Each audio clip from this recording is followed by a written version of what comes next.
Hello everybody, it's me, Hocus, your friendly neighborhood goblin, back with some more Minecraft goodness, this time in the form of episode 5 of the LP series. I do hope that you're having a wonderful day, a great week, and a fantastic start to your 2022. I hope you enjoyed the festive period, so Happy New Year, Merry Christmas, Merry whatever you celebrate. I just hope it was a good one.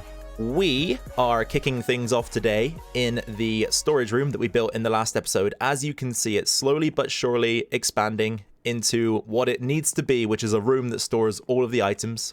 And that is because off camera, I crafted up a bunch of item frames and I've been adding them here and there where I can think to put them. So fleshing out the mob drops area quite well.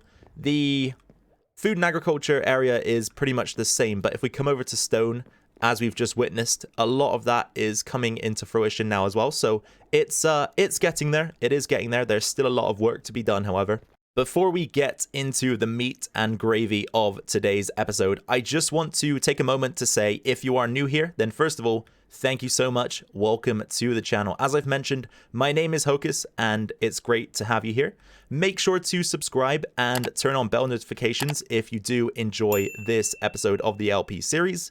Alternatively, if you're already subscribed, then of course, you know I love you so much. Make sure to drop a like down below, comments down below as well. We do have the comment of the episode segment, so to be in with your chance to be featured, you have to give me something to work with, guys, and that can only be done in the comments section below. The main goal for today's episode is going to be to construct an iron farm, make sure that we've got a steady flow of iron in the world.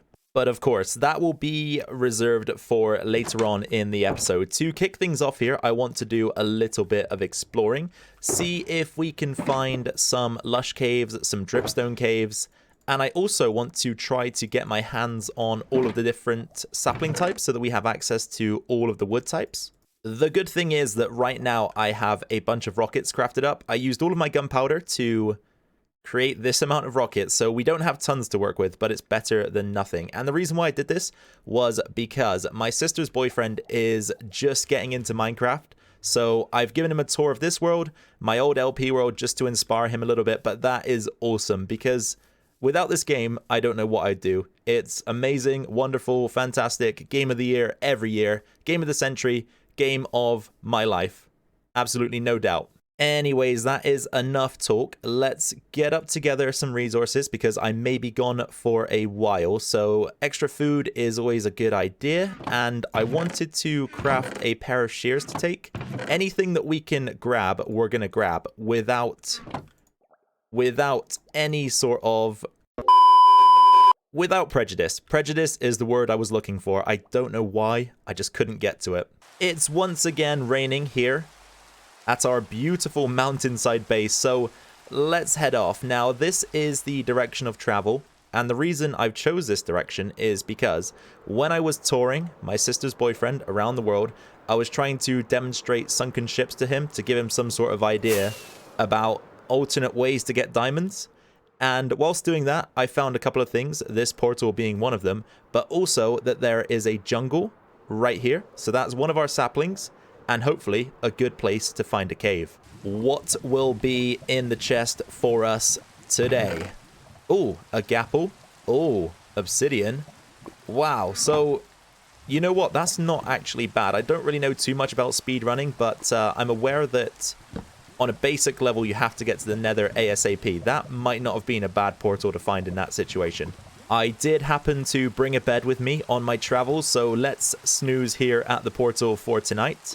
Okay, first things first, let's get ourselves a jungle sapling. And jungle saplings have the tendency to be difficult. They rarely drop in comparison to other saplings. I'm not really sure why, if that even is an intended game mechanic, but it does really seem that way. We'll also take some vines whilst we have the chance. That is a good idea. I'm going to use my fortune pickaxe here just to try to increase the odds of getting one of these saplings, because I've known it many a time to not give me a sapling from an entire tree, and I don't know, I've been unlucky with a few things recently. Oh, hello, a dripstone cave that is exposed to the open world. Pretty cool. Now, I don't know an awful lot about dripstone. Can I just pickaxe it? Oh, I can. Sweet. I'm probably just going to take all of this because it seems as though dripstone takes an awfully long time to grow. Aside from the dripstone, we're also doing very well on the sapling front. So at the moment, I have got some birch. I've also got some jungle. We managed to get 7 in the end. That was from a couple trees.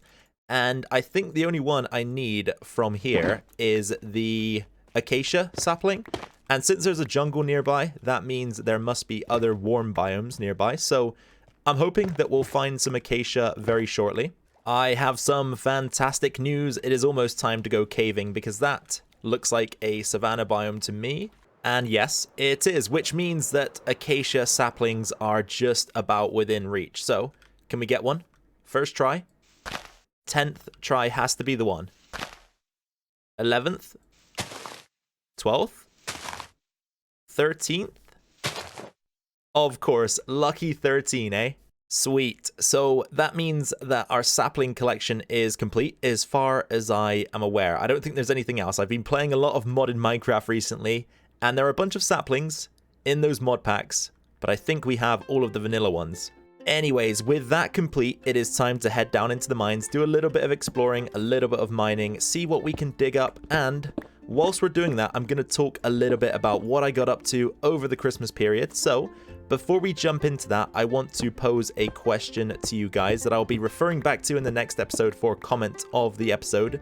What was the best thing for you about Christmas this year? So it could be something you did, something that happened, a present you got. It could be anything. Just let me know in the comments section below.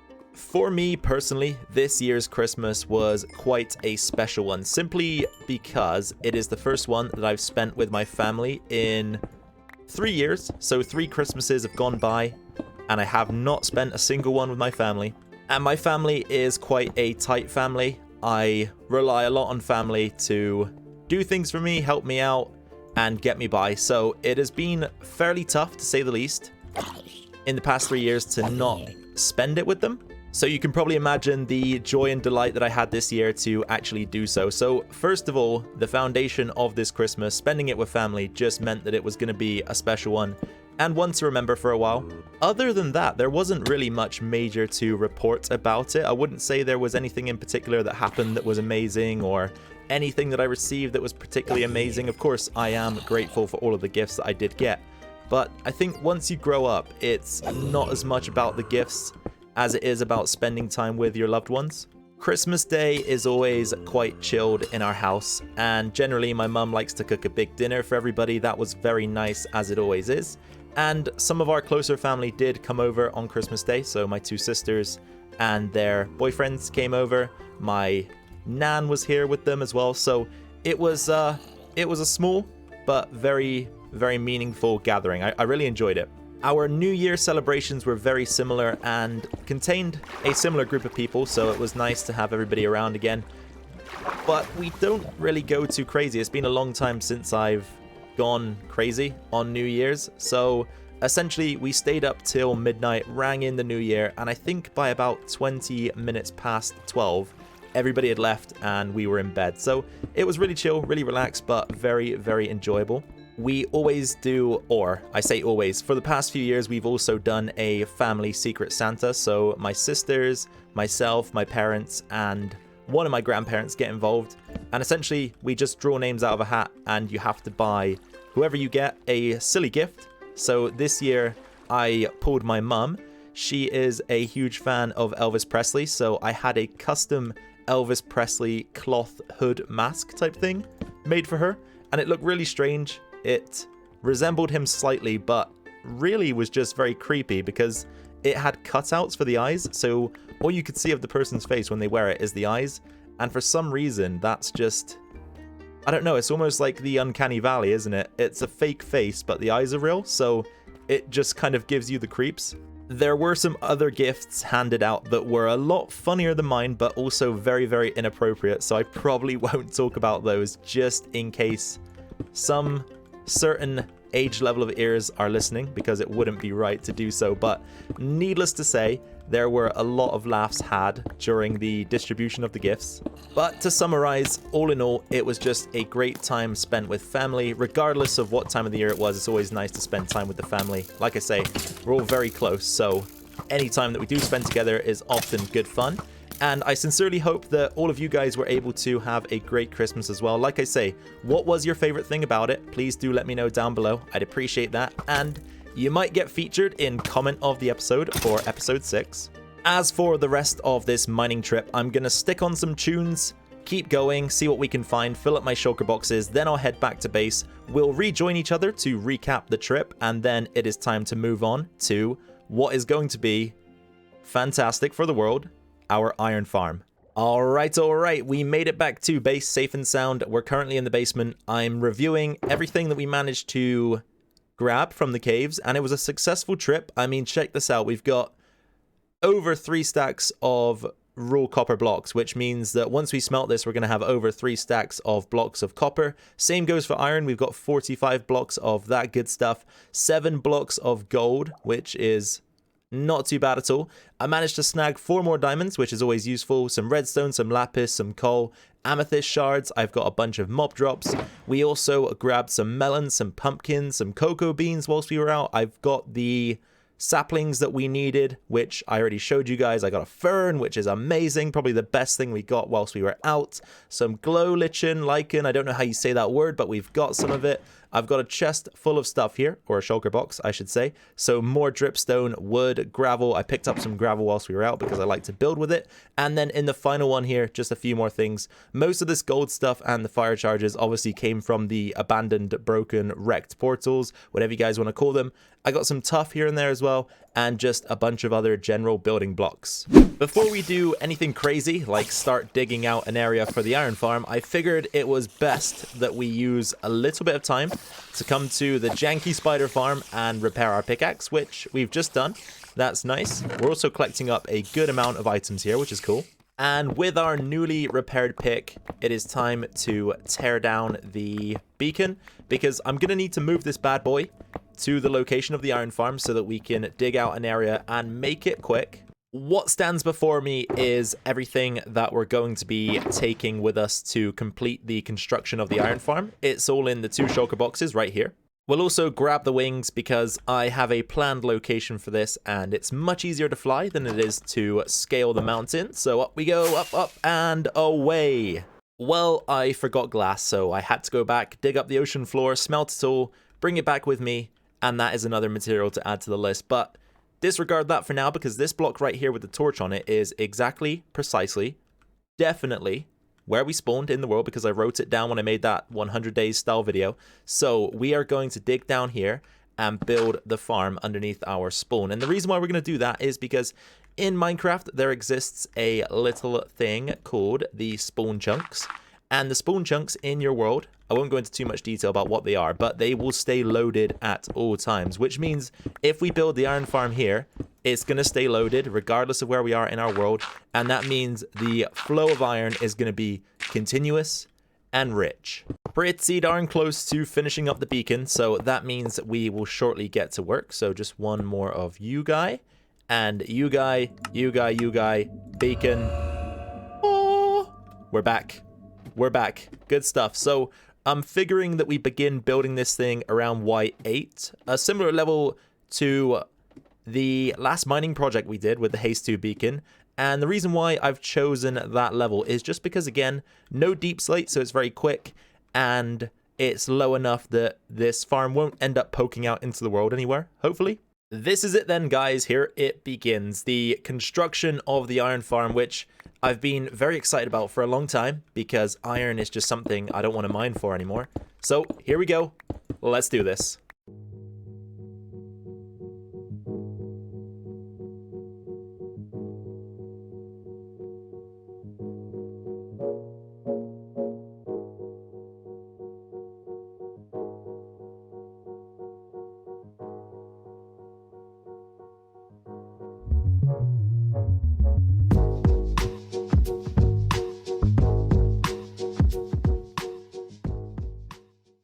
By the power of editing and time-lapsing, we are now stood within a 33 by 33 by 7 hollow area. I don't know if 7 blocks is going to be tall enough, but I couldn't dig any further up, and I didn't plan to make it a specific height, so kind of just keeping my fingers crossed and hoping for the best. Anyways, I just wanted to jump back in to reconnect with you guys, but now it is time to jump into another time-lapse. So we're jumping in, jumping out, shaking it all about. Let's do it.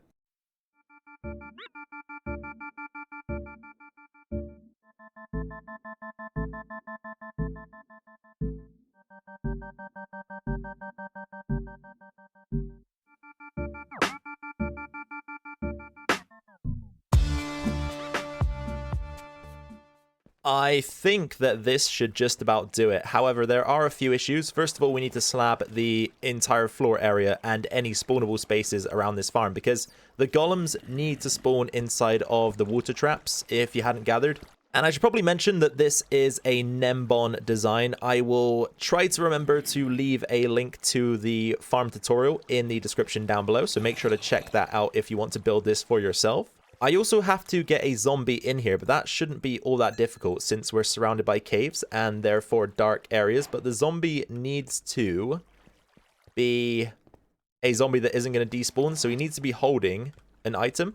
We may have just found ourselves a worthy test subject or two. If I can get one of these guys to hold some rotten flesh. No. Come on. There's like 3 of you. One of you needs to pick something up. Come on. Can they not do this anymore? Can they not pick things up?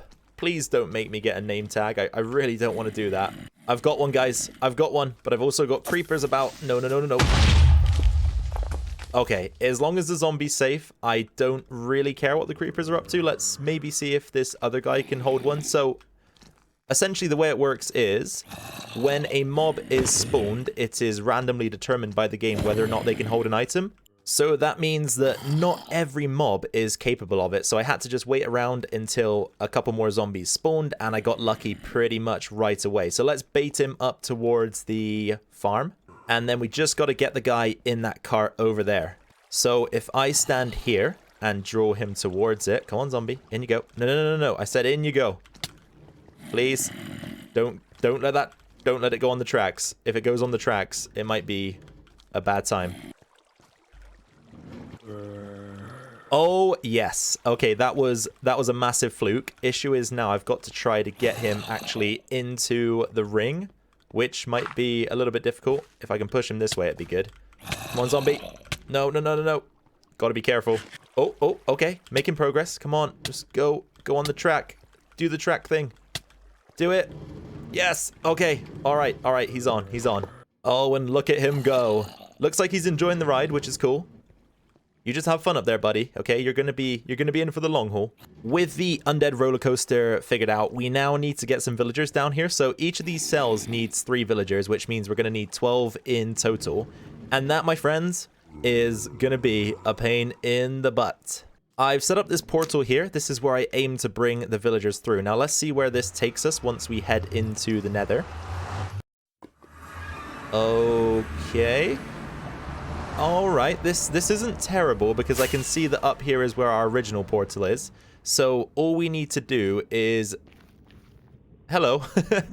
All we need to do is create a platform at the same height as this one, above that portal, move it up there, and then create a bridge across, and we can then bring... Actually, no. That's not how simple it is, because we also need a portal by the village. You know what? This might not be as rough as I first thought. It's probably about 10-15 minutes later, and I've set up a link between the 2 portals. So, coming through, we've got this pathway that leads over to this guy right here.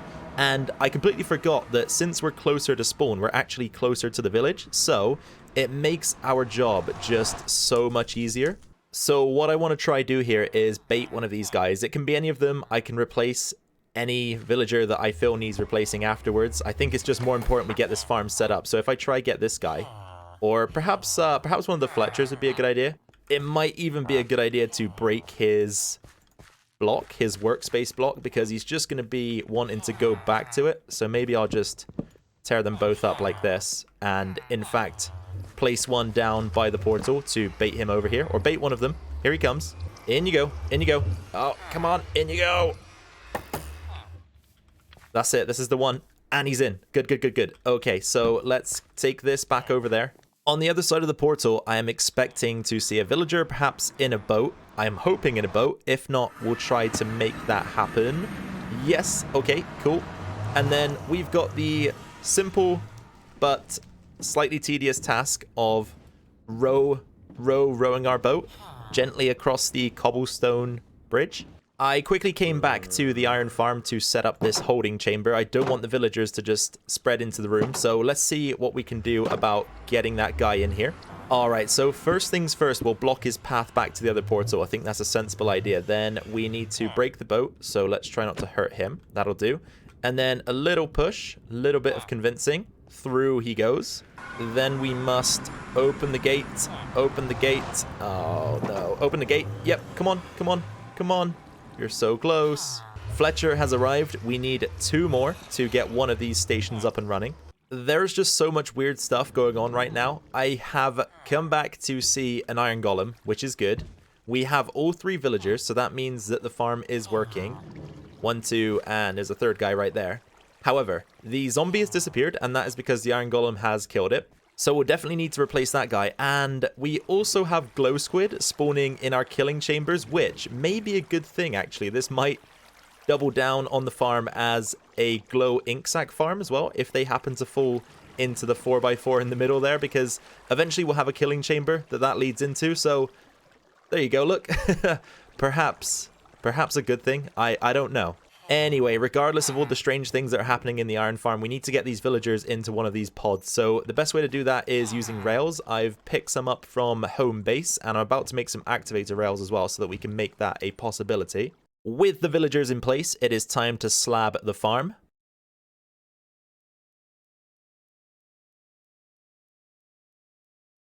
Oh boy, it has been a painful stint in the Minecraft worlds here for myself, Hocus. So I've been working on the iron farm, right, and I got it to the point where everything was slabbed, and I was figuring that the farm would just start working, we'd get iron, and then all of a sudden the farm it didn't want to work. The iron golems weren't spawning, I couldn't seem to get anything to function. I've created multiple test worlds to see if I can fix the problem, but the biggest issue I was facing is that I have an exact version of this farm in my old LP world, and every time I loaded up that world, it was working. So I just couldn't figure out why it wouldn't work here, but why it would work over there. So I turned my PC off about 3 times and told myself, Hocus, just go to sleep. You can try again tomorrow. It's okay. But every time I went downstairs to sleep or to rest, I could not take my mind off of this problem because I'd worked so hard to get to this point, and I just felt like a lot of it had gone to waste. Anyway, eventually it turned out that the reason why the farm wasn't working was because of a stupid issue, and one that I wouldn't have even thought about when building this farm. But the issue is that the head of the bed, so where the pillow is, needs to be facing the villager, and I had the beds the other way around. So for that reason, they weren't sleeping, and therefore the iron golems weren't spawning. Well, I say they weren't sleeping. Only 2 of the 3 villagers were sleeping, and that is kind of how I ironed out the issue, because when I realized that was a problem, I looked at the bed rotations and figured out that they were the wrong way around. But guys, how on earth does that matter? How is that small detail killing my farm? I couldn't wrap my head around it. It seemed very, very crazy, but I'm so glad that I fixed it now, because we've got iron, and the golems are spawning, and it's amazing. So right now we've only got villagers in 1 pod, but the farm is functioning, and I'm quickly running out of time for this episode. So since the iron farm is working, we now technically do have one. I think we're going to wrap up soon, but if you come down the ladder, there is a small opening here. No, I missed it. Uh-oh. Let's try that again. There is a small opening here, and if you come into the opening and follow the path along, it leads you out to the killing chamber. So the golems, when they drop down, they fall into lava. You can see that right there. And their items are collected in the hoppers and sent into this double chest. So right now, as of right now, we officially have a continuous flow of free iron in the LP world. Amazing. Drum roll, please, because it is now time for comment of the episode for episode 4. And our commenter of the episode was none other than Eon. Eon, thank you so much for all the comments you leave. I really appreciate it. But let's take a deeper dive into Eon's comments. So Eon has said, hello, this is Eon to everyone. So Eon is not addressing me. They're addressing everybody in this comment. I just want to say, can we all thank Hocus for every, that's all capitals, every episode going down into the comments and replying each time. Just one of us commented or reply, and not just on the first day until he uploads his next video. I just think that's really cool of him, or whatever he wants to be called. So first of all, he, him is fine. That is okay. No worries at all. You can call me anything you want, really. But if you want something actual to call me, go with him, Hocus, he. That's cool. That's good.